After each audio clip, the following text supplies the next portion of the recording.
5장 27절에서 39절 말씀인데 오늘 뭐 다 할 수는 없을 것 같아요. 내용들 좀 많아서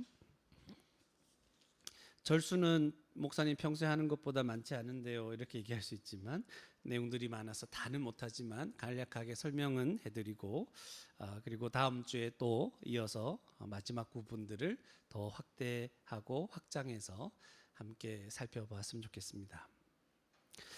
지난주에 우리 중풍병자를 고치신 예수님에 대해서 들었죠?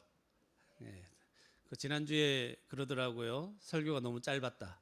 그래서 우리 아이들이 설교가 너무 짧았다 그러길래 보니까 시간을 보니까 한 54분 되더라고요.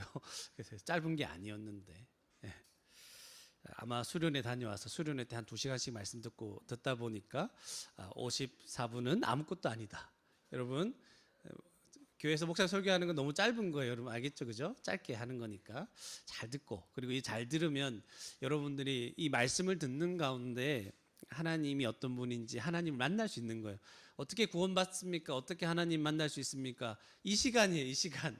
하나님 만나는 시간이에요. 하나님은 이렇게 말씀을 듣는 가운데 만나주시는 분입니다. 믿으시기 바랍니다. 믿으시기 바랍니다. 중풍병자를 예수님이 고치셨어요. 사람들이 지붕을 막 뚫고 중풍병자를 막 내렸죠. 중풍병자가 되게 무거운 사람이었으면 힘들었을 텐데 어땠는지 모르겠어요. 예수님은 이 사건을 통해서 무엇을 보여주셨나요? 자기에게 죄를 사하는 권세가 있음을 보여주셨습니다. 그리고 중풍병도 고쳐주셨습니다. 그런데 이 중풍병자가 누구와 같다고 했습니까? 죄인인 우리와 똑같다고 그랬죠. 중풍병자가 하나도 움직일 수 없었죠. 침상에서 나올 수가 없었고 손가락 하나도 움직일 수 없듯이 저와 여러분도 하나님을 위해서 하나님의 뜻대로 순종할 수 없었던 자였어요. 손가락 하나도 하나님을 위해서 사용할 수 없었던 자. 그죠? 이 손가락 우리 죄인이었을 때 어떻게 사용했습니까? 하나님을 원망할 때 다 하나님 때문이다. 남을 비방하고 이럴 때 사용하죠. 그래서 날마다 우리 죄 때문에 하나님 뜻대로 살지 못하니까 우리 이 죄 때문에 우리 자신도 힘들게 만드는 거예요. 자기 욕심만을 위해 살아보세요. 스스로가 힘들어요. 그리고 다른 사람들에게도 죄성이 있죠. 이 죄 때문에 서로를 힘들게 하는, 이게 지옥이죠. 우린 지금 지옥을 경험하고 있는 거예요. 믿지 않았을 때 우리의 삶, 하나님을 알지 못하고 경외하지 않는 사람들이 만들어내는 문화와 사회는 지옥과 같은 거예요. 자기만 생각하니까. 우리도 그 속에 살다 보니까 자기만 생각하죠. 그래서 우리 집에서 그런 얘기 많이, 왜 나는, 왜 나만, 이런 얘기 많이 하죠. 이게 전부 다 지옥에서 통용되는 언어들이에요. 왜 나만, 이렇게 얘기하는 거. 근데 천국의 삶은 어떤 단어가 통용될까요? 왜 쟤는 안 챙겨줍니까? 왜 나만 먹어야 됩니까? 쟤도 좀 먹게, 쟤한테 좀 좋은 거 주세요. 이게 이제 천국의 삶이죠. 근데 죄악의 삶은 왜 나는 안 해주냐, 이거죠. 하나님의 뜻대로 살 수 있는 마음도 없었을 뿐만 아니라 능력도 없었던 중풍병자였습니다, 우리가. 그런 우리를 예수님께서 하나님의 진노에서 벗어나게 해주시고 이 마음을 다시 하나님 뜻대로 한번 살아보겠다는 마음을 주시고 그럴 수 있는 능력도 주신 것이죠. 그래서 안식이 찾아온 거예요. 회복이. 우리도 마음이 드디어 평안을 찾고 기뻐지는 거죠. 다른 사람들도 우리 때문에 당신을 만나니까 마음이 편하다. 왜냐하면 나만 생각 안 하니까. 이해가십니까, 이 말? 나만 생각 안 하니까 자꾸 나를 생각해주는 당신을 만나니까 내가 굉장히 평안을 누립니다. 마음이 편안합니다. 이렇게 되는 거예요. 예수님은 이런 우리를 구원해서 온전하게 해 주셨던 것입니다. 그리고 이 사건 이후에 어떤 사건이 나타납니까? 오늘 본문 말씀이 나타나는데 오늘 본문 말씀에서는 예수님이 세금을 걷는 사람이었어요. 약간 사람들에게 나쁜 인상이 있는 사람인데요. 실제로 나쁜 짓을 많이 했어요. 이 세리 레위, 세리였던 레위를 부르시는 장면. 이 못된 사람을 예수님이 지나가다가 부르십니다. 그리고 마지막에 예수님의 유명한 말씀도 나타납니다. 아마 이 구절은 예수님을 안 믿는 사람도 많이 알고 있는 것 같아요. 새 포도주는 새 부대. 한 번씩 정치인들도 이 얘기를 하는 거 보고 깜짝 놀랐어요. 새 포도주는 이게 무슨 말인지는 알고 얘기하는가 생각이 좀 들었습니다. 그래서 이게 무슨 말인지를 오늘 말씀을 통해서 같이 깨달아가는 시간을 가졌으면 좋겠습니다. 본문 말씀을 이제 쭉 살펴봤으면 좋겠는데요. 27절에 그 후에 예수께서, 그 후라면 어떤 후죠? 중풍병자를 고치신 이후죠. 죄를 사하는 권세가 있다는 걸 알려주신 이후에 예수께서 나갔어요. 레위라 하는 세리가 세관에 앉아 있는 것을 보시고 뭐라고 하세요? 나를 따르라. 누가 찾아왔습니까? 예수님이 먼저. 그러니까 죄인을 찾아오시는 분은 예수님이에요. 우리가 먼저 예수님을 찾은 적이 있다 없다? 없다. 죄인은 예수님을 찾지 않습니다. 오히려 숨지. 하나님을 찾지 않습니다. 숨죠. 그래서 예수님이 레위를 딱 찾아서 그를 부르시는 것은요, 앞으로 예수님께서 어떠한 부류의 사람들을 부르실 건가를 보여주는 거죠. 죄인들을 부르는 거예요. 레위는 그냥 일반 우리 삭개오는 알죠, 여러분? 삭개오는 이 세리들의 장이었어요. 이 세리들을 거들고 있는, 그러니까 엄청난 사람이었죠. 근데 레위는 일반 세리인 것 같아요. 그 세관에 앉아서 이제 세금을 걷고 있는 거죠. 요 세리에 대한 이해가 조금 필요합니다. 이 세리는 누가 고용한 사람일까요? 로마, 당시 이스라엘을 지배하고 있었던 로마가 고용했습니다. 그런데 고용했으면 월급을 줘야 됩니까? 안 줘야 됩니까? 월급을 줘야 되겠죠. 근데 월급을 안 줘. 이게 무슨 말이냐면 로마는 그 속국에 세금을 이렇게 얼마만큼 걷어라 딱 정해놓는 거예요. 얼마 정해놓고 한 10억이면 이 지역은 10억 걷어라 이렇게 얘기를 하고 세리한테 야 10억 걷어와. 그러면 먼저 세리가 돈을 줘야 돼요. 10억을. 그리고 나머지는 뭐예요? 먼저 걷어서 주든지 나중에 주든지 하여튼 주고, 그러면 로마는 더 이상 말 안 해요. 그만큼 가져오면. 그러면 나머지는 어떻게 합니까? 인건비를 어디서 충당할까요? 더 걷는 거지. 그 지역 사람들에게 10억 걷을 걸 20억 걷어도 되고 30억 걷어도 되는 거예요. 아무 말 안 하는 거예요. 그러니까 못됐죠. 이해갑니까? 얼마나 사람들에게 지탄을 받겠습니까? 그러니까 더 많이 걷어가 버리니까. 원래는 한 가구당 10만 원씩 거두면 될 거를 야 50만 원 가져와. 그럼 내야 되는 거죠. 그러니까 이 세리들은 사람들이 반발할 수 있으니까 병사들을 이렇게 고용하고 그들한테 월급도 줘야 되겠죠. 뭐 이런 식으로 해서 엄청난 부를 축적하죠. 그러니까 삭개오는 얼마나 부자였을까? 세리들의 장이었으니까.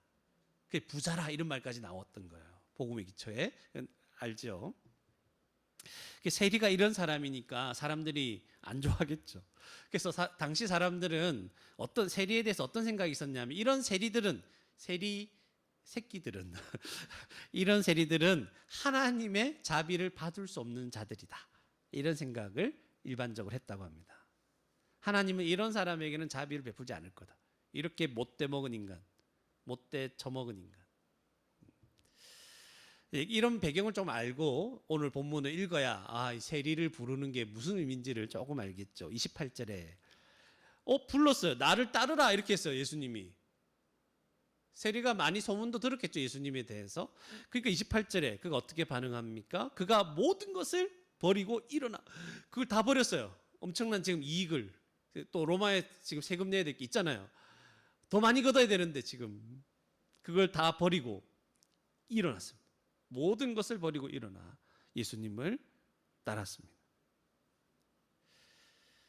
이런 행동은 무엇을 의미합니까? 지금 레위의 눈에 누구밖에 안 보이는 거예요? 예수님밖에 안 보이는 거예요. 그분, 그 복음을 선포하시던 그분, 중풍병자를 고치던 그분, 소문으로 듣던 그분이 너무 동경하고 있었는데, 나 같은 죄인은 그분의 가까이도 가지 못할 것이라 생각했는데 그분이 나한테 찾아와서 나를 따르라고 하니까 화들짝 놀라는 거죠.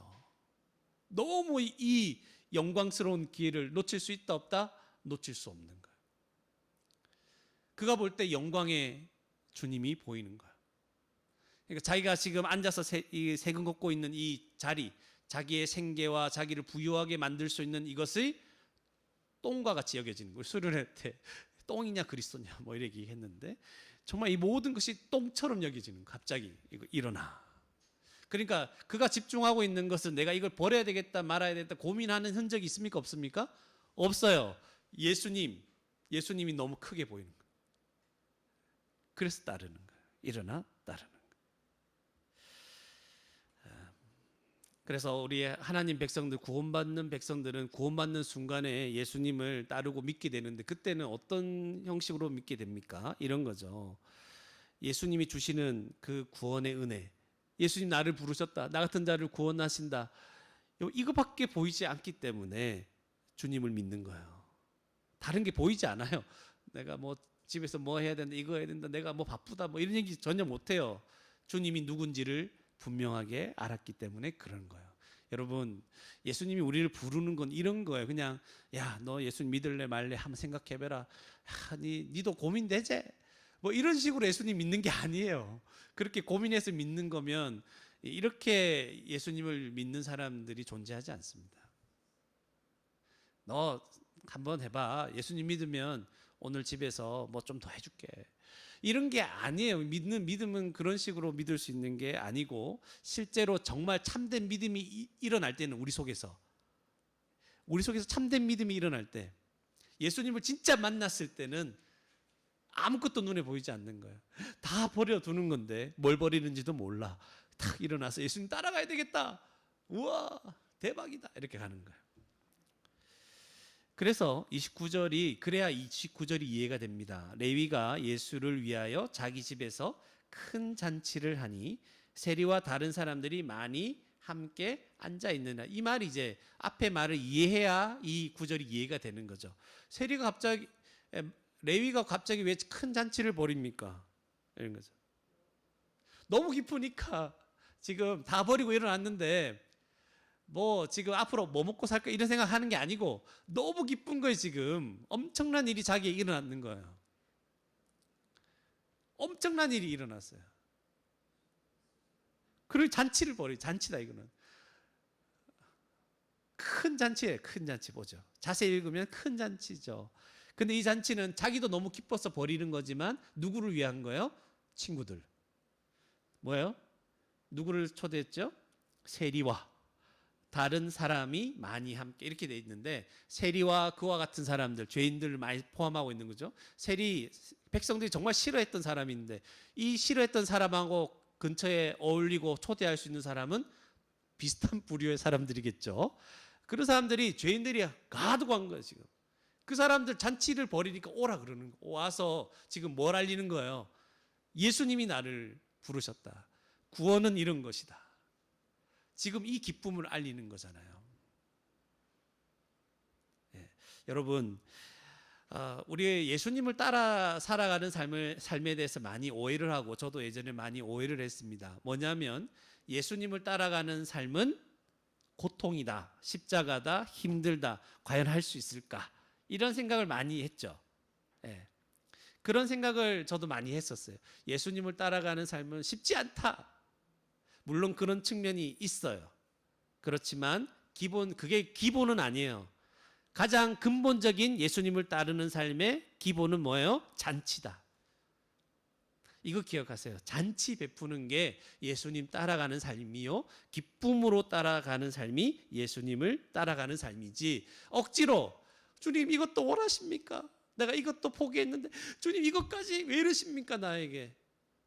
그렇게 주님을 따라가는 게 아니라는 거예요. 그래서 복음을 제대로 알고 그렇게 주님을 믿어야 되는 거예요. 예수님 따라가는 삶은 뭐라고요?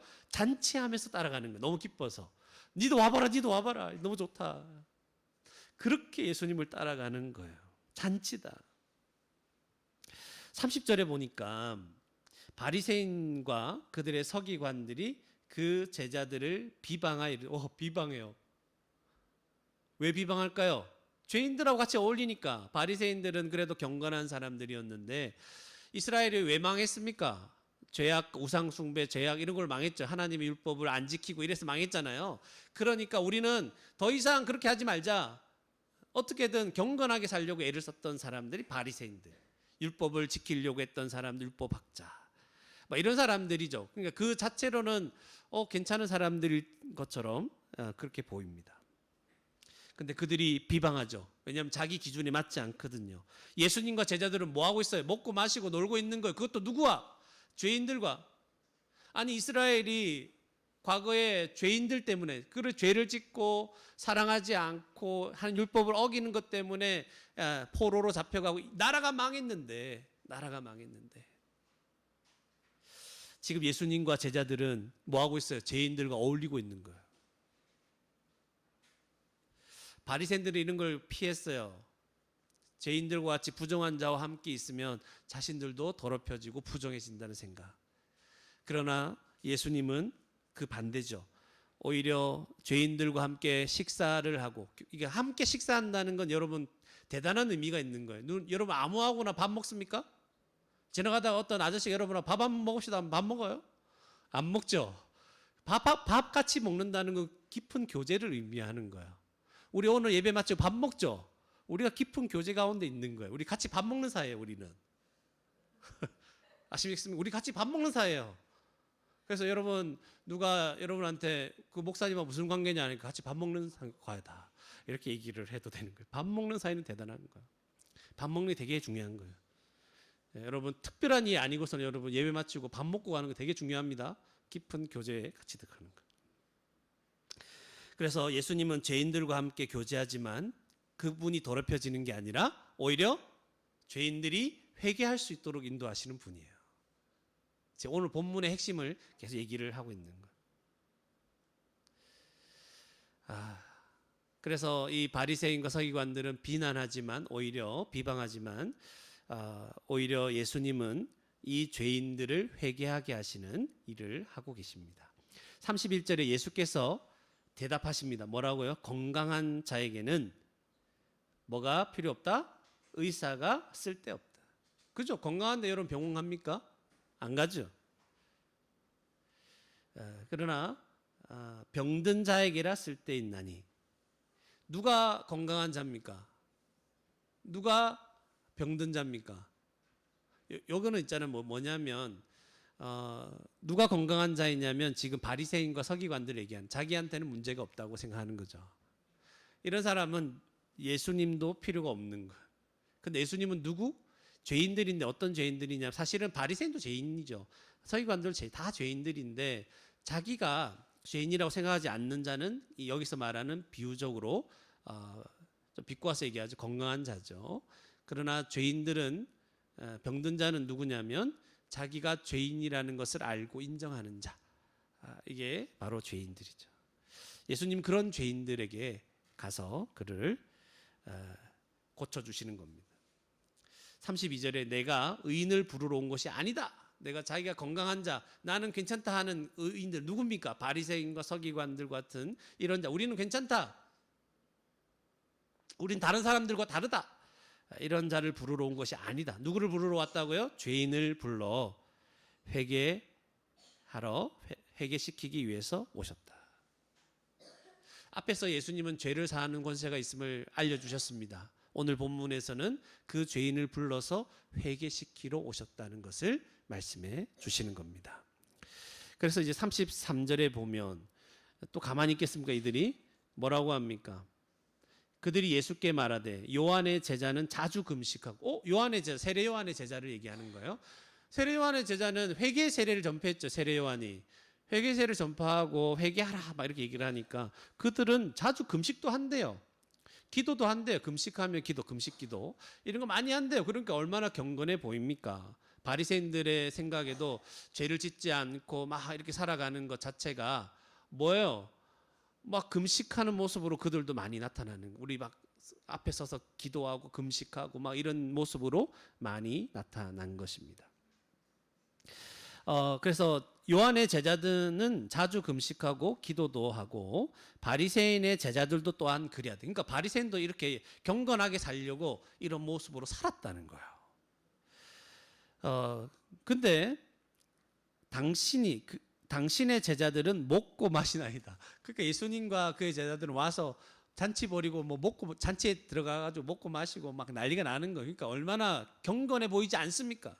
그들의 기준에는 경건하지 않은 거죠. 경건의 모습이 부족한 거예요. 예.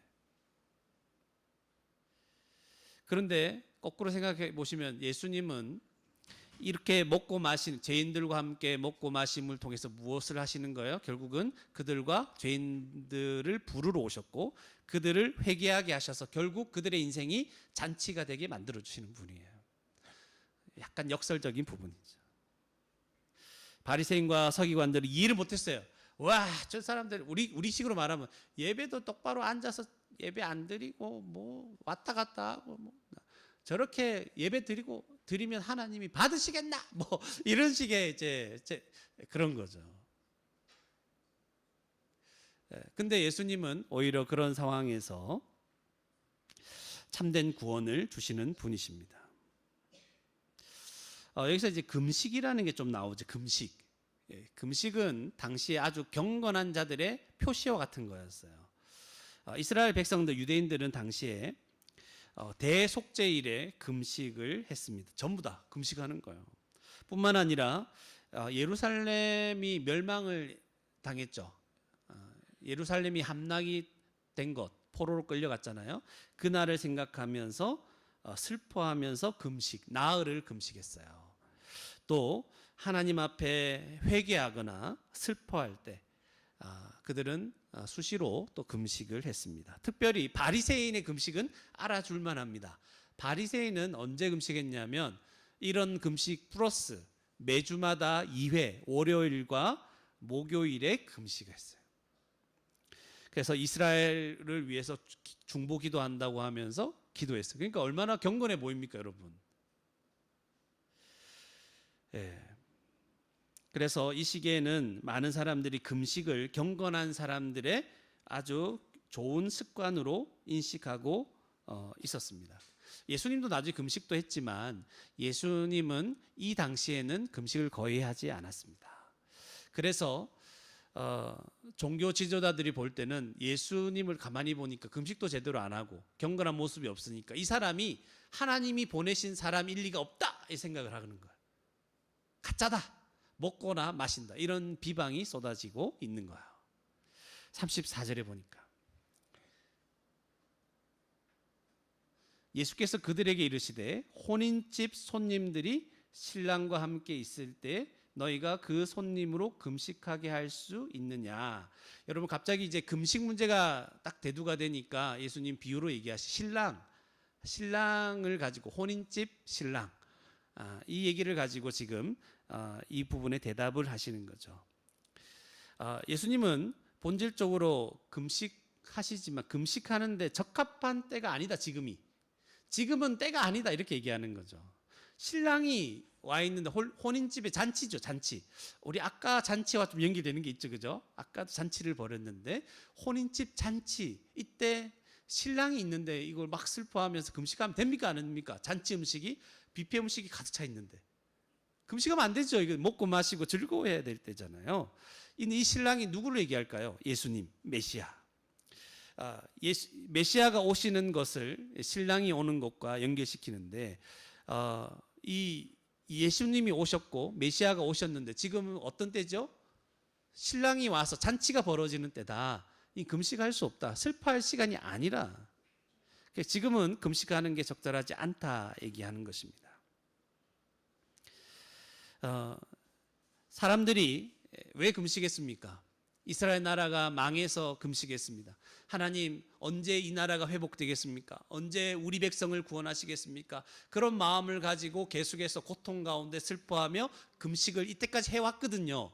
그런데 이 모든 것을 해결하실 메시아, 그들이 고대하고 기다렸던 그 기도 제목대로 금식하며 기도했던 그 모든 것을 이루어 주실 예수님이 오셨잖아요. 그러면 금식할 때입니까? 아닙니까? 이루어졌으니까 감사합니다, 기뻐하고 잔치할 때 아닙니까? 지금 이 얘기를 하는 겁니다. 지금 때가 아닌 거예요. 35절에 그런데 금식할 때 있기는 있습니다. 35절 그러나 그날에 이르러 그들이 신랑을 빼앗기리니. 신랑을 빼앗긴대요. 신랑이 빼앗긴다는 말이 무슨 말이에요? 예수님이 십자가에 죽으시는 걸 얘기하는 거예요.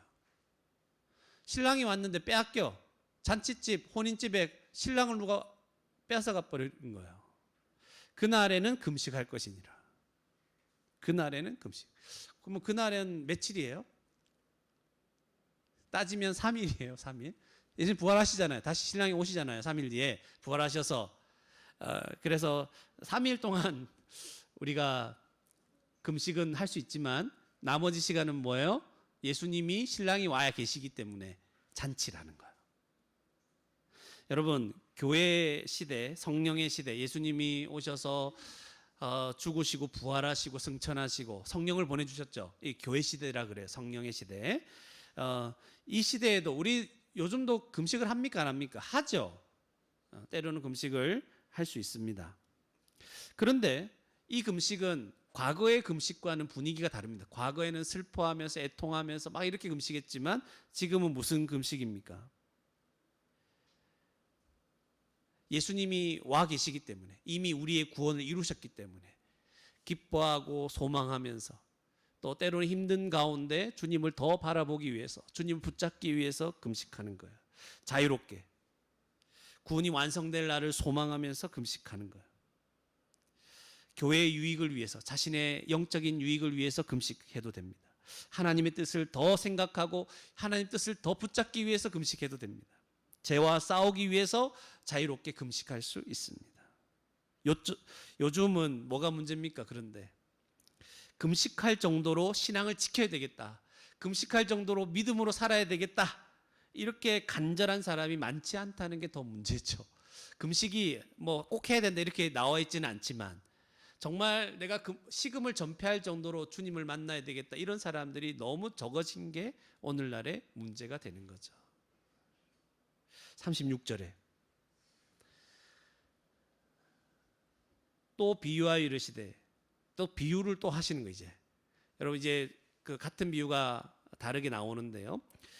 새 옷에서 새 옷, 예전에는 오늘날 옷감하고 좀 다르죠. 오늘날도 조금 그런 것도 있지만 새 옷을 사서 빨면 어떻게 돼요? 줄어들죠. 거기에다가 건조기까지 돌리면 더 줄어들죠. 저는 많이 경험했어요. 분명히 컸는데 나중에는 쫄티가 되거나 뭐 이렇게 되는 거예요. 그래서 새 옷에서 한 조각을 찢어 낡은 옷에 붙이는 자가 없다. 그러니까 낡은 옷은 뭐예요? 이미 줄어들 대로 줄고 고정이 되어 있는 거예요. 더 이상 신축성이 없어진 거죠. 근데 거기다가 새 옷을, 조각을 갖다 붙이면 어떤 일이 벌어질까? 어떤 일이 벌어질까요? 네, 새 옷이 낡은 부분을 당기기도 하고 서로 망치게 되는 거예요. 그런 일이 벌어지는 겁니다. 그 얘기를 하는 거예요, 지금.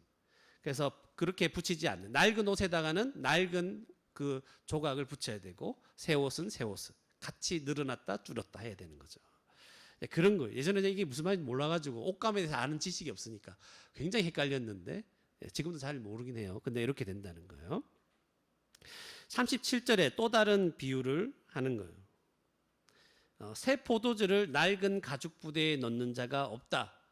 여러분, 포도주 별로 모르잖아요, 우리는. 그죠? 그 포도주를 딱 담그면 뭐가 일어나요? 발효가 일어나요. 그러면 거기서 온갖 가스들이 생기는 거죠. 그래서 새 포도주를 이제 담아야 되는, 그 당시에는 가죽 부대에 담았거든요. 근데 가죽 부대도 여러분, 새 가죽 부대는 지금 만든 지 얼마 안 됐죠. 함께 늘어났다가 줄어들 수 있는 거예요. 근데 헌 가죽 부대는 어떻게 됩니까? 이미 낡은 가죽 부대는 늘어나고 이런 것들이 다 끝났어요. 그래서 거기다가 새 포도주를 넣으면 가스가 막 생기면서 부풀어 오르면 터져버리는 거야. 이해갑니까? 그래서 새 포도주를 낡은 가죽 부대에 넣는 자가 있다 없다? 없다. 넣으면 터지니까 포도주 다 쏟게 되고 가죽 부대도 못 쓰게 되는 거예요. 그 시대에는 굉장히 귀한 것들이거든요. 그래서 38절에 새 포도주는 새 부대에 넣어야 할 것이니라. 이렇게 얘기하는 거죠. 너무 당연한 상식입니다. 지금 이걸 왜 얘기하냐면 자꾸 왜 너희들은 금식하지 않습니까? 기도하지 않습니까? 너희 제자들은 뭐 이런 얘기를 비방하잖아요. 자꾸 이런 금식과 기도라는 이거 테두리에다가 뭔가를 맞추려고 경건하려면 이렇게 해야 돼. 그렇게 예수님과 그 제자들을 맞추려고 하죠. 예수님들은 막 먹고 마시고 이렇게 하고 있는데. 그래서 예수님 말씀하시는 거죠. 자꾸만 새 포도주를 낡은 가죽 부대, 너희들이 생각하는 유대 어떤 전통 이 방식에다가 이 예수님이 오셔서 새롭게 만들어내는 새 언약의 성취, 하나님 나라를 여기다 끼워 넣으려고 하지 마라. 그럼 다 터진다. 다 터진다. 새 포도주는 어디에? 새 부대, 새로운 형식에 넣어야 되는 거죠. 그러니까 예수님이 가지고 오는 하나님 나라, 예수님이 선포하시는 복음에 걸맞는 삶의 방식, 교회의 삶의 방식, 종교, 신앙생활의 방식이 있다 없다? 있다는 거예요.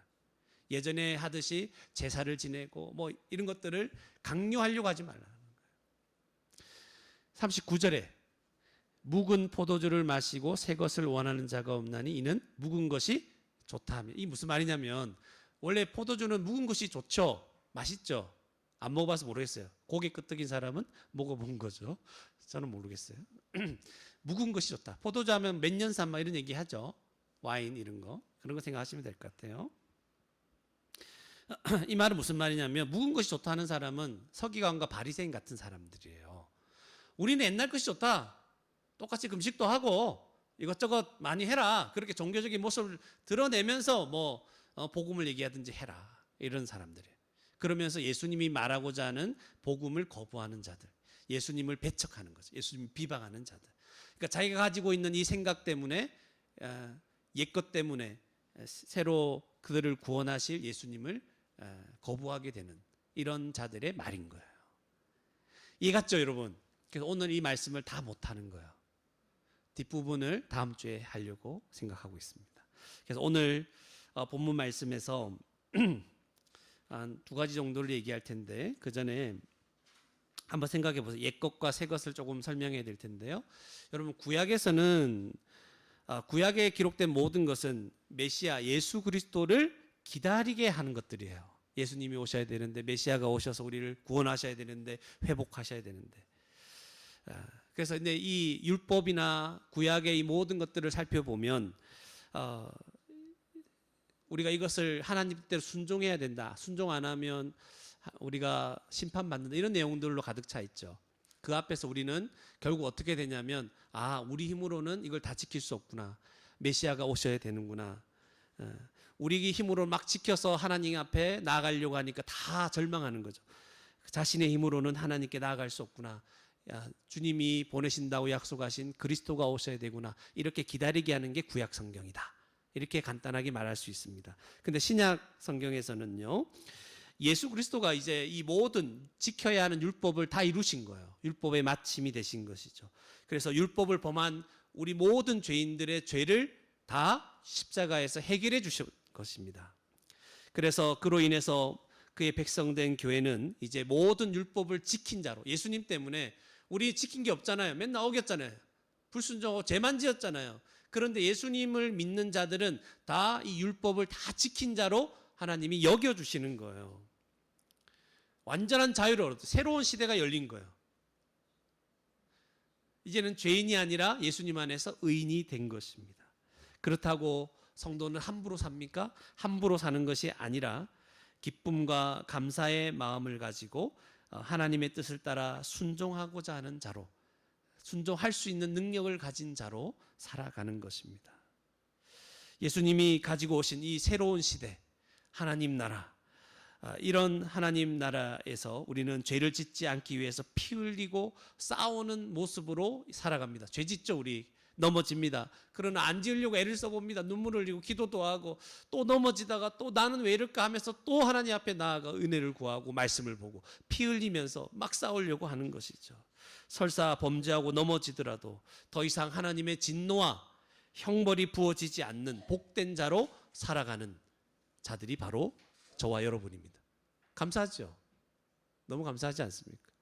죄 지어도 심판만 받을 자처럼 살아가는 자들이 아니에요. 그게 우리를 때로는 방종하게 만듭니다.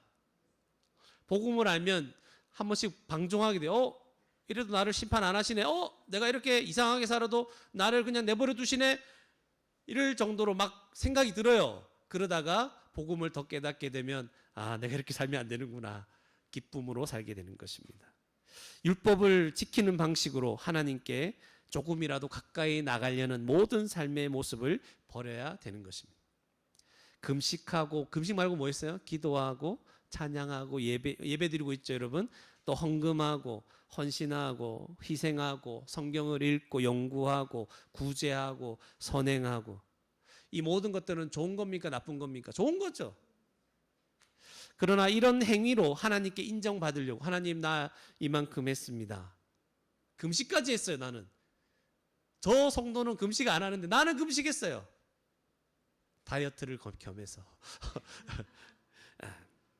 이런 행위로 하나님께 인정받고 하나님 앞에 하나님을 섬기려고 하면 안 된다는 거예요.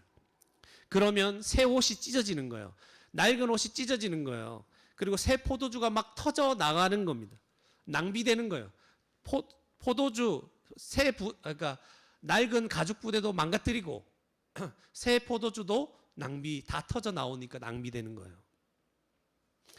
율법주의에서 벗어나지 못했을 때 우리 삶이 이런 삶이었습니다. 복음을 잘 알지 못할 때 얼마나 죄책감이 많이 듭니까? 죄책감 가운데 살아갑니다. 나 또 못했구나.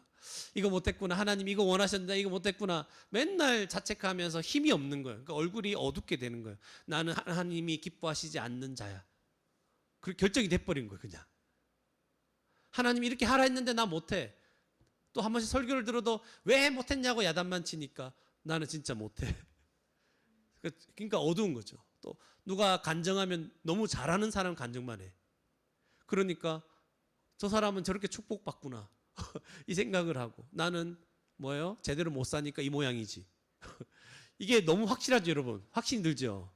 그게 복음을 잘 알지 못할 때 우리를 어둡게 했던 것들입니다. 기도 응답을 받기 위해서 얼마나 열심히 기도했습니까? 열심히 기도하는 건 좋아요. 그러나 내가 열심히 기도했기 때문에 응답을 받는 겁니까? 아니잖아요. 그러니까 여기에도 매여 있는 거죠. 네가 기도하지, 네가 그 모양으로 살아가고 응답받지 못하는 게 네가 열심히 안 했어요. 좀 더 해, 좀 더 해, 진심으로 해. 그래도 안 되면 그게 그래 되겠냐? 그러면서 계속 몰아붙이니까 얼마나 큰 짐이 있습니까? 내가 한 만큼 하나님께서 나를 대접하지 않는 것 같아 얼마나 섭섭했습니까? 하나님 나 이만큼 했는데 왜 나는 삶이 이렇습니까? 그러니까 계속 하나님께 이렇게 접근하는 거예요. 복음을 제대로 알지 못할 때 우리의 삶은 너무 피곤하고 곤고한 겁니다. 이 정도 내가 신앙생활 했으면 하나님 나한테 이러시면 안 되죠. 안 되긴 뭘 한대. 기쁨으로 봉사와 헌신을 하다가도 여러분 누군가 나를 참 알아주지 않으면 속이 상한 거야. 이런 식의 고통이에요, 여러분. 복음을 하나님께 다른 것으로 인정받으려고 할 때 우리를 고통스럽게 하는 거예요. 섬김과 헌신에 하나님께서 특별히 보상해 주신다고 했을 때, 그러니까 당신이 열심히 섬겼기 때문에 헌신했기 때문에 하나님이 너를 특별히 보상해 주실 거다. 그럼 너무 기쁜 거예요. 그게 뭐 기뻐할 측면도 있겠지만, 근데 뭐냐면 우리가 복음을 또 잊어버리는 거예요. 우린 예수 그리스도로 하나님 자녀가 되었잖아요. 다 얻은 자죠. 그러니까 내가 행한 어떤 것에 근거해서 자꾸만 나를 인정해주고 특별히 뭔가 더 주시기를 원하는, 여기에 또 빠지는 거예요. 그러니까 이런 율법주의적인 방식의 삶에다가 복음을 자꾸 집어넣으려고 하니까 다 망가뜨리는 거예요. 복음을 알긴 알겠는데 삶도 엉망진창이 되고 신앙생활이 우울해지고 힘들어지는 거예요. 예. 때로는 이것도 해야 되고 저것도 해야 되고, 이거 안 하면 하나님 벌 주실 것 같고, 또 뭔가 잘못된 일을 하면 내가 뭐 잘못해서 그런 것 같고, 온갖 생각이 다 드는 거죠. 얼마나 피곤한 삶입니까? 피곤하죠. 율법주의는 우리를 피곤하게 만듭니다. 그리고 우리의 삶을 망가뜨리고 부대도 터뜨리고 새 포도주도 망가뜨리고 예수 그리스도가 주신 이 은혜를 자꾸만 낭비하게 만드는 거예요. 이 은혜는 제대로 쓰일 때 우리를 더 힘있게 하고 우리 주변을 윤택하게 만드는 것인데 나를 망가뜨리고 피곤하게 만드는 거예요. 근데 복음을 알고 나면 신앙생활 전체가 잔치로 변해가는 거죠. 알아주지 않아 누군가 나를 알아주지 않아도 감사하고 기쁜 거예요. 그래 기쁜 거예요 그게. 여러분 교회에서 아무것도 우리에게 강요하지 않아도 기쁨으로 열심히 주를 위해서 살아갈 수 있는 우리 사랑있는 교회가 되기를 바랍니다. 그래서 이 전체를 생각하면서 두 가지만 얘기를 짧게 할 거예요. 세 가지가 아닌 게 감사하죠. 네. 근데 은혜를 아는 자는 세 가지 해주세요. 5가지 해주세요. 얘기를 할 거예요. 네. 아무런 반응이 없어서 두 가지만 얘기하겠습니다. 첫 번째, 예수님은 우리를 부르셔서 기쁨으로 따르도록 하십니다. 첫 번째, 예수님은 우리를 부르셔서 기쁨으로 따르도록 하십니다. 예수님이 먼저 레위를 부르셨죠. 레위는 그 부르심 앞에서 모든 것을 버려두고 예수님을 따릅니다. 모든 것을 버리고 일어났다는 것은 삶의 목적과 방향이 예수님께로 바뀌었다는 말이죠. 그동안 사람들한테 손가락질 당해도 욕 들어먹어도 돈을 많이 벌 수 있으니까 다 어떤 비난과 손가락질도 참아내고 이 일을 했었는데 이걸 버렸다는 말은 예수님을 따랐다는 것은 이제 삶의 목적이 예수님과 그분의 영광을 위한 것입니다. 이렇게 바뀌는 거예요. 이게 부르심을 받아서 그 부르심에 응답한 자들의 모습인 거예요. 이렇게 변화되는 것은요, 억지로 버리려고 했기 때문이 아닙니다. 내가 주님을 따르려면 버려야 되겠구나.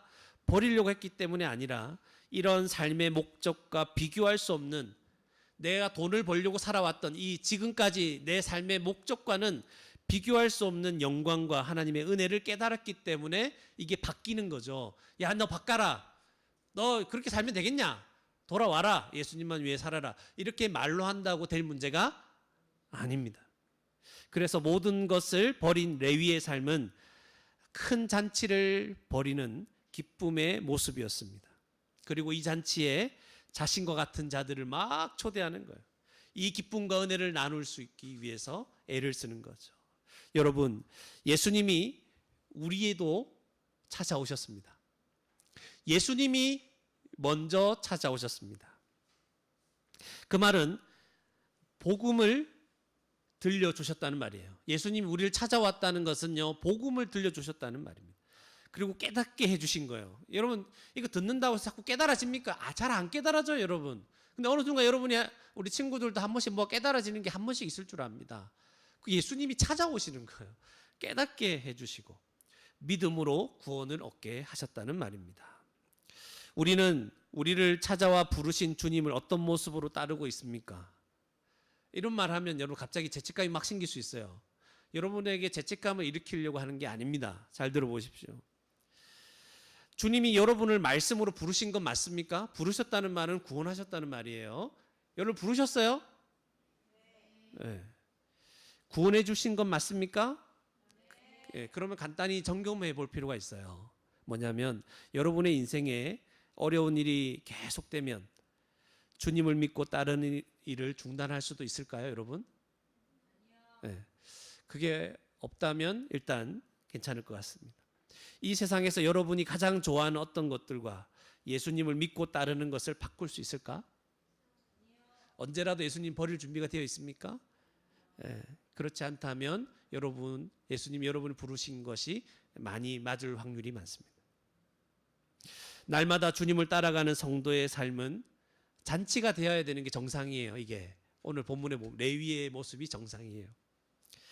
그런데 그렇게 살지 못하고 있다면 잔치를 회복해야 된다는 거예요. 우리 가운데. 여러분 포기 못한다고 그랬죠. 근데 너무 밋밋해. 주님 따라가는 게. 주님을 포기할 수는 없는데 따라가는 삶이 너무나 무거워. 힘들고 무거워. 그럼 뭐가 지금 문제가 생긴 거예요. 그죠? 우리 가운데 잔치를 일으킬 만한 그런 기쁨들을 빼앗겨 버린 거죠. 나 같은 자를 구원해 주신 은혜를 다시 기억해야 됩니다. 이걸 생각하면서 이 기쁨의 잔치를 회복하는 것이 우리 가운데 급선, 이게 정상적으로 돌아오는 거예요. 성도가 이 기쁨이 없으면 지금 우리가 정상이 아니라는 말이에요. 성도는 이 기쁨으로 살아가는 자들입니다. 그리고 이 기쁨을 막 다른 사람에게도 잔치를 벌이면서 오라고 얘기하는 자들이에요. 우리가 신앙이 정상 궤도에 딱 오르면 다른 사람을 막 초청하고 있는 모습이 보일 거예요. 니도 와봐라. 니도 와봐라. 그래서 누군가가 우리에게 물어보고 싶은 삶을 살아가고 있을 거예요. 야, 너는 왜 날마다 파티를 하고 있냐, 인생이. 네 인생은 파탄난 것처럼 보이는데 너는 왜 파티를 하는 것처럼 보이냐. 그냥 언어 유희입니다, 여러분. 네 인생은 즐거워할 일이 없을 것 같아 보이는데 왜 너는 맨날 잔치에 참여하는 사람처럼 그렇게 기뻐하며 살아가는지. 네 기쁨은 어디에서 옵니까? 어디에서 오냐? 이렇게 물어보는 삶. 이런 질문을 받지 못한다 하더라도 우리 안에서는 예수님 때문에 늘 기쁜 마음이 있는 그런 삶. 이런 잔치가 벌어져야 됩니다. 이게 최소한 신앙인이 예수님 믿는 자가 정상 궤도에 오른 모습이며 이게 정상이에요. 그렇지 않으면 다 비정상. 기쁨을 빼앗긴 거예요. 마귀가 아주 성공하고 있는 거죠. 우리 삶에서 이 기쁨을 다 뺏어가는 거죠. 여러분 수련회 가서 말씀을 듣고 있을 때 집중적으로 말씀을 계속 들으니까 그 복음의 은혜들이 막 깨달아지잖아요. 근데 이 삶에서 돌아오니까 우리를 건드리는 일들이 너무 많죠. 자꾸만 잃어버리고 빼앗기는 거예요. 네. 우리 청소년들도 치질 기억납니까? 송충이. 나도 그 구체적인 내용은 몰라요. 이런 것들 들을 때는 복음과 율법과 이거에 대해서 조금 알게 됐었는데, 그죠? 지금 또다시 돌아와 보니까 치질도 안 보이고 송충이도 안 보이는 거예요. 예, 그런 거예요. 기쁨을 막 빼앗기 시작하는 거죠.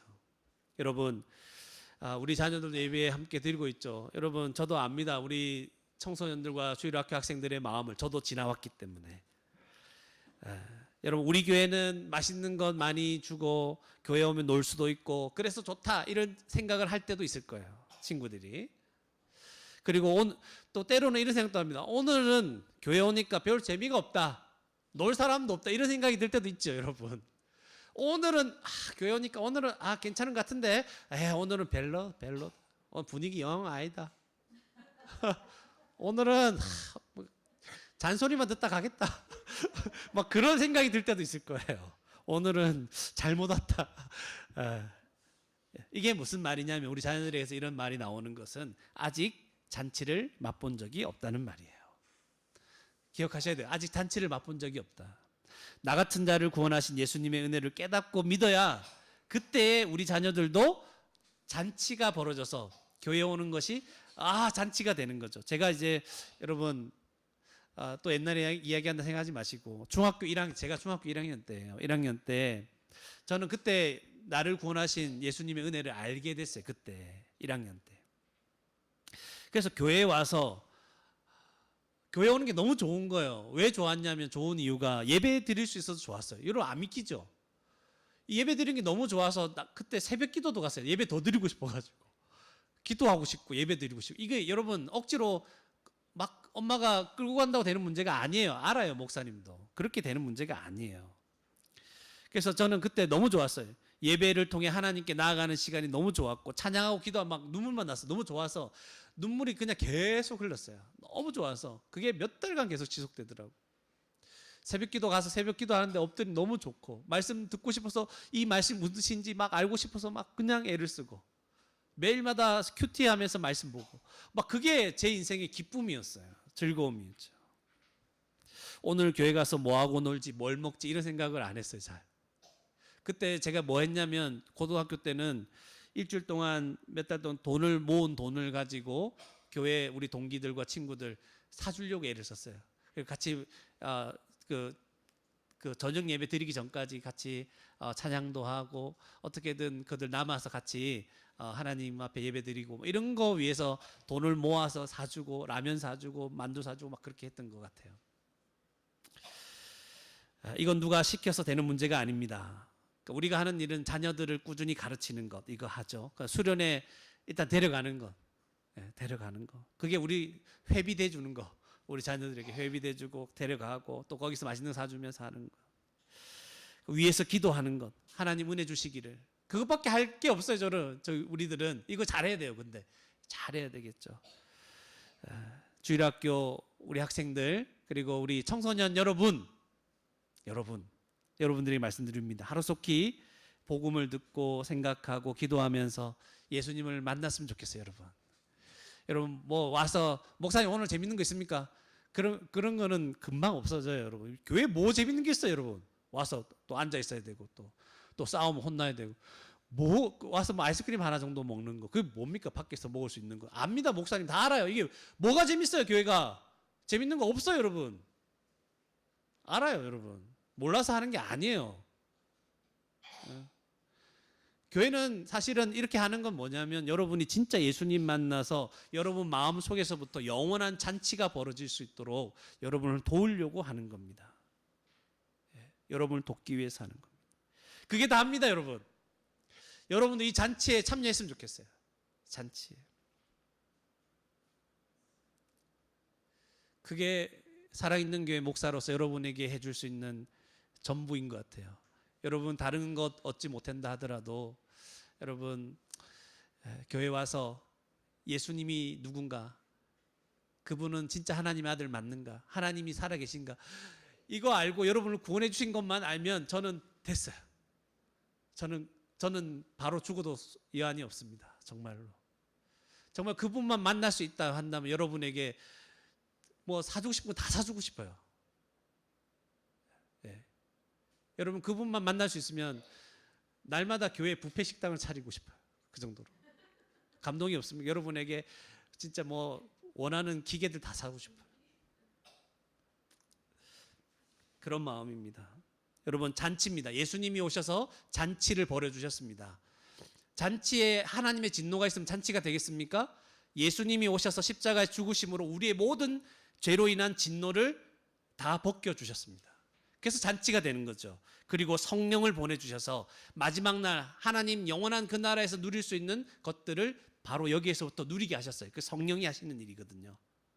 그래서 성령의 열매를 누리게 하셨는데 우리가 어떻게 살아가게 하냐면 오직 성령의 열매는 사랑하며 살고 희락, 기쁨이 있는 거예요. 하나님 나라의 기쁨이 성령으로 말미암아 우리 가운데 지금 일어나고 있는 거예요. 지금 잔치가 벌어졌어요, 여러분. 우리 안에서 화평과 오래 참음과 자비와 양성과 충성과 온유와 절제니 이것들을 금지할 법이 없대요, 여러분. 잔치가 벌어진 거예요, 지금 우리 속에서. 그리고 우리 밖에서도 벌어졌어요. 교회를 통해서 벌어졌어요. 성도들 한 사람 한 사람, 그들에게 각 사람에게 성령의 은사를 나눠 주셨습니다. 그래서 그 은사는 자기의 능력을 벗어나는 것들이거든요. 넘어서는 것들입니다. 그래서 우리를 꾸준히 사랑해주고 섬기고 하는 것들, 성령의 은사들을 통해서 우리 서로를 통해서 충만함을 맛보게 됩니다. 맛보게 돼요. 나에게 없는 것을 성도들에게 주시는 거예요. 이 은사가 무엇인지 몰라도 좋습니다. 사랑하는 마음으로 서로를 사랑하고 섬기려고 할 때 우리 교회는요 점점 더 천국이 되어갈 겁니다. 잔치가 잔치, 주일에 올 때마다 잔치요, 평일에 서로 연락할 때마다 잔치가 되는 거예요. 잔치, 주님이 우리에게 주신 잔치입니다. 이 모든 잔치가 예수님께서 십자가에서 다 이루셨다는 겁니다. 예수 그리스도께서 성취하신 것을 기억하고 다시 굳게 믿어서 이 세상을 살아가는 우리의 신앙생활이 다시 잔치가 되기를, 기쁨이 회복되기를 주님의 이름으로 축원합니다. 네. 그 다음에 하기는 해야 되는데 진짜 짧게 할게요. 시간이 다 됐기 때문에. 두 번째는 예수님은 죄인을 불러 회개시키러 오신 분입니다. 그러니까 아까는 우리에게 기쁨으로 따라오게 하셨죠. 잔치가 되게 하셨는데 그 잔치, 기쁨의 원인이 무엇이죠? 우리를 회개시켰기 때문에 그랬습니다. 우리 죄인 같은 우리를 불러서 회개하게 하셔서 구원해 주셨기 때문에 기뻐하는 거예요, 우리가. 그래서 두 번째 대지가 뭐였냐면 예수님은 죄인을 불러 회개시키러 오신 분이십니다. 누가 죄인이고 누가 의인인지 말씀드렸죠. 나는 괜찮습니다, 목사님. 나는 뭐 그렇게 큰 죄 지었습니까? 나는 어린데. 그런 사람에게는 예수님이 필요 없게 됩니다. 예수님에게 관심이 없어요. 예수님 좋은 분이긴 한데 친하면 좋죠. 뭐 알면 좋죠. 뭐 그분이 나를 사랑하신다는데 뭐가 손해입니까? 이 정도로 생각하는 거예요. 예수님이 굳이 필요 없는 거죠. 그러나 자기가 죄인임을 깨닫는 사람에게는 예수님이 그 사람에게 찾아오시는 거예요. 예수님, 나는 죄인입니다. 나 이러다가 죽습니다. 심판받아 영원히 지옥 갑니다. 이걸 깨닫는 자에게 예수님이 찾아오시는 거예요. 어떻게 내가 죄인인 것을 깨닫습니까? 그 전에 여러분, 죄인이라는 사실을 아는 그 순간을 제가 다른 식으로 표현해 볼게요. 여러분, 성경 말씀을 듣고 설교를 듣고 말씀을 읽다 보면 어느 순간 여러분 깨닫는 순간이 있을 거예요. 내가 죄인이구나. 이 순간이 바로 어떤 순간이냐면 예수님이 여러분을 부르러 오신 순간입니다. 내가 죄인이라는 걸 깨닫는 순간이 예수님이 나를 찾아오신 순간입니다. 예수님은 내가 죄인이라는 사실을 깨닫게 하시면서 나를 찾아오시는 분입니다. 이거 못 깨달으면 절대로 예수님 못 만납니다. 어떻게 깨닫게 하십니까? 말씀을 통해서 깨닫게 하시는 거예요. 그래서 설교 시간이 중요한 거예요, 여러분. 성경 읽는 시간이 중요합니다. 말씀을 배우는 시간이 중요합니다. 여러분, 말씀을 통해서 예수님은 우리를 찾아오십니다. 죄인인 것을 깨닫게 하십니다. 그래서 뭐라고 기록되어 있냐면 성경에 어려서부터 성경을 알았나니 성경은 능히 너로 하여금 그리스도 예수 안에 있는 믿음으로 말미암아 구원에 이르는 지혜가 있게 하느니라. 아멘. 네, 말씀을 들을 때 여러분 설교 말씀 좀 지겹게 들릴 때도 있는 줄 압니다. 여러분에게 어려운 말씀 그런 것도 있어요. 알아요.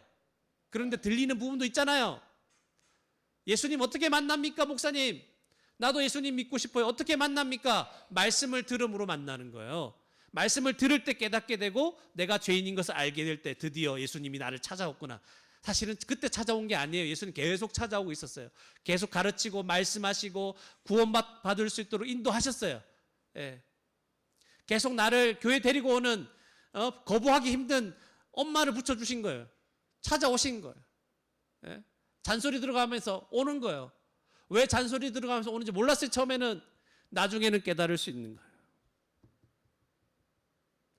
말씀을 들을 때, 설교 말씀 들을 때 예수님 여러분을 찾아오시고 여러분이 죄인인 것을 깨닫게 되고 그 순간 예수님을 여러분이 믿게 되면 여러분이 드디어 예수님 구원받게 되고 잔치가 열리는 거죠. 누군가 강요할 수 없어요. 여러분이 선택하셔야 돼요. 이제 찾아오시는 거예요.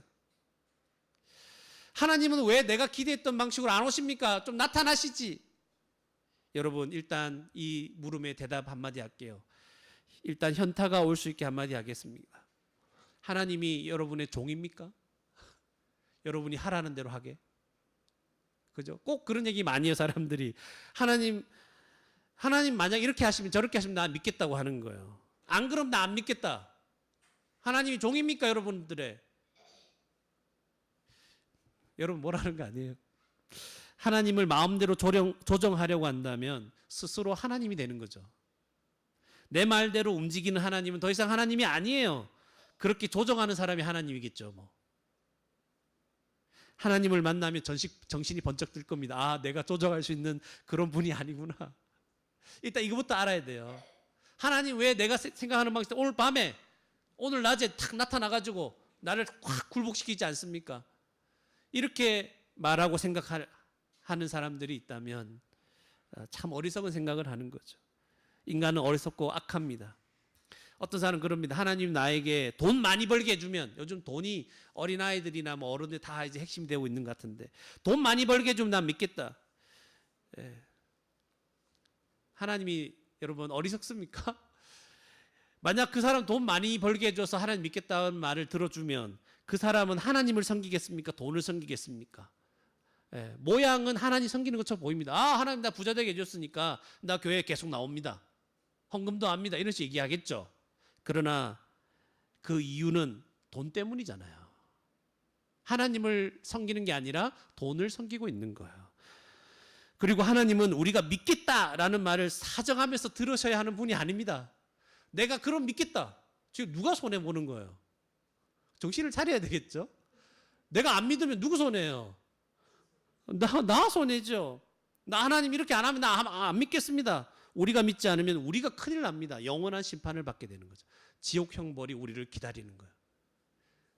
여러분이 가장 끔찍한 그런 재난 영화를 본 적이 있습니까? 그보다 한 10,000배 정도 더 끔찍한 일들이 영원토록 펼쳐지는 곳이 바로 지옥 형벌이라 생각하시면 됩니다. 그것도 좀 부족할 거예요. 멈춰지지가 않아. 우리가 보는 영화는 끔찍하면 끄면 되는데 안 꺼져. 그러니까 여러분, 안 믿는 거 누구 손해라고요? 자기 손해. 부모님이 우리 사랑하니까 믿으라고 좀 하는 거예요. 안 믿어. 그거 빌미 잡아가지고 엄마 이렇게 하면 나 안 믿을 거야. 바보 같은 소리예요. 바보 같은 소리죠. 안 믿으면 자기 손해예요. 하나님은 말씀을 통해 하나님께 범죄한 인간을 어떻게 구원하시려고 했는지 성경에 기록하신 거죠. 그래서 죄인은 이 말씀을 보고 듣는 가운데 하나님이 누군지 알게 됩니다. 자기가 어떤 처지에 있는지, 죄인이고 심판 가운데 있는지를 알게 됩니다. 예수 그리스도가 내가 받을 모든 죄와 형벌을 대신 받아 죽었다는 사실을 알게 됩니다. 예수 그리스도를 믿음으로 죄 사함 받고 구원받을 수 있다는 사실을 비로소 깨닫게 됩니다. 하나님은 이 성경 말씀을 통해, 그리고 이 말씀을 전하는 전도죠. 말씀을 증거하는 거잖아요. 가르쳐 주는 거잖아요. 이 전도를 통해 사람을 구원하기로 작정하셨습니다. 그래서 예배 시간에 신앙을 고백하고 찬양하고 기도하고 설교 말씀 듣는 시간을 귀하게 여기시기 바랍니다. 우리 친구들도, 우리 청소년들도, 주일학교 아이들도, 목사님 좀 지겨운데요. 계속 앉아있는데 안 지겨운 사람 누가 있습니까? 그러나 하나님은 이런 방식으로 우리를 만나시겠다고 얘기하신다는 거예요. 그 하나님을 만나면 내 인생, 영원한 인생이 바뀌는데, 그것을 생각하면서 여러분 예배를 사모하고 말씀을 듣는 시간을 귀하게 여기십시오. 나중에 듣고 싶어도 못 듣는 시간이 찾아옵니다. 이 시간에 예수님이 우리를 찾아오십니다. 하나님이 우리를 찾아오십니다. 우리가 죄인인 것을 깨닫게 해주십니다. 우리가 구원받을 수 있는 시간입니다. 이 시간은 우리가 받은 구원의 은혜를 깨닫고 그 복을 믿음으로 누릴 수 있게 해주는 시간입니다. 믿은 자들에게는 슬픔과 고통과 절망에서 벗어나는 시간이 말씀 듣는 시간이에요. 예배 드리는 시간이에요. 약속의 말씀을 통해 소망으로 충만해지는 시간이 바로 이 시간입니다. 기쁨의 잔치가 회복되는 시간인 거예요. 우리가 이 말씀을 통해서 사랑있는 교회에 오는 모든 사람들이 예수님을 만나고 구원을 받기를 소원합니다. 우리를 교회로 불러주셨는데 죄인을 불러 회개시키게 하시는 그 사명을 우리도 받은 거예요. 우리가 함께 힘을 합쳐서 우리 교회에 오는 모든 사람들이 다 죄인들임을 깨닫고 회개하고 주님을 믿을 수 있는 놀라운 일들이 많이 일어날 수 있는 그런 교회가 되기를 주님의 이름으로 축원합니다. 함께 말씀을 생각하시면서 기도하시겠습니다. 기도하실 때 하나님, 주님 때문에 참 기쁨의 삶을 시작하게 되었는데 이 구원의 기쁨을 회복시켜 주십시오. 다시 우리 마음 가운데 잔치를 회복시켜 주십시오. 그렇게 기도했으면 좋겠습니다. 그리고 아직까지 우리 교회에 오지만 자녀들 가운데 아직 이 잔치를 맛보지 못한 자녀들, 구원을 확신하지 못하고 예수님을 믿지 못하는, 알지 못하는 우리 자녀들, 우리 아이들이 이 잔치를 시작할 수 있도록 하나님 은혜를 허락하여 주십시오. 그리고 우리 교회가 이 사명을 잘 감당할 수 있도록 누구든지 여기에 오면 예수님 때문에 그 마음속에서부터 잔치가 일어나게 하는 그 일을 잘 돕는 그런 교회가 되게 해달라고 우리 말씀을 생각하시면서 한 목소리로 기도하시겠습니다.